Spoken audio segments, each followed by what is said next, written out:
In order to register with an organization that uses TrustLoop, the organization will either supply you with a link to a registration form or to their landing page. In this example here, we have an example of a landing page, and the organization will tell you which link on their landing page to click on. In this case, there's only one, so I would click example form, and that will take me to the registration page itself, or the form that they're asking me to fill in. Alternatively, they may give you the full link, which you would then paste into your browser or click the link or follow a QR code depending on how they supplied that link to you, and that link will take you directly to the specific form that they want you to fill out. The first step is to put in your email address, and then it will require you to either log in or create a TrustLoop account. If the email address that you have put in does not have an account with TrustLoop, then you will be asked to register, in which case you'll put in your name and your phone number, your mobile number, bearing in mind this is the +61 format, so your mobile number will begin with a 4 because we discard the leading 0 when we go into international format, and then put in a password and agree to the privacy policy and terms of use and click register. If, on the other hand, the email that you put in does have an account, then you will simply be asked to log in by putting in your password. Once you've logged in order to continue filling in the form, you will be asked to select a profile for the person that you're filling in this form for.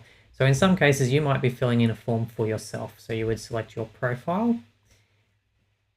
On the other hand, in most cases, you'll be filling in a form for a child that you look after.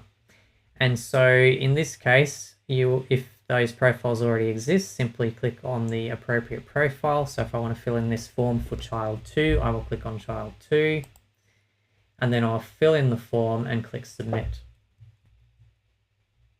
If, on the other hand, I have not yet created a profile for the person that I'm filling in this form for, I will click add new profile, indicate my relationship to that person, and specify their name, and click save. This will add that new profile to my account, and then I continue filling in the form. Once I have filled in this form and click submit form, that person whose profile I selected will be registered as a member with the organization, and their profile will be shared with the organization, and the data that I have submitted in this form will be saved as a form submission with that organization. Please remember that once you've created new profiles, to go back to home in your TrustLoop login.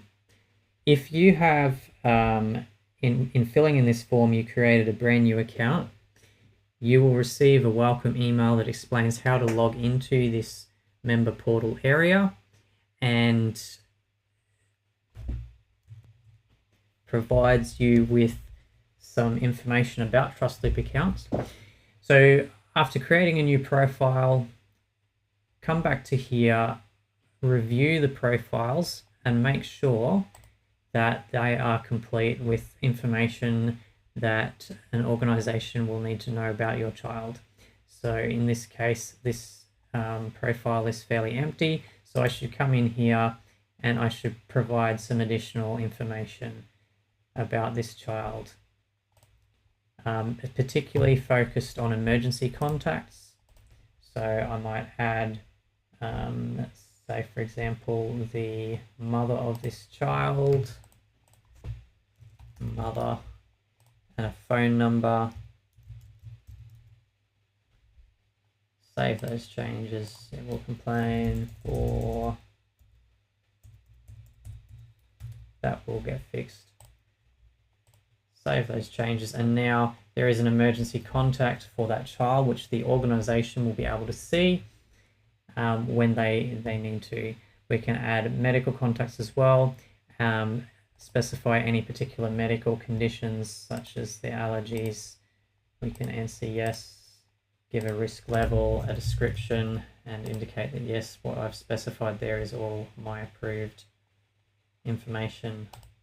Save those changes. And when you have a completed up-to-date profile, this will help your organization to have the information that it needs regarding your child.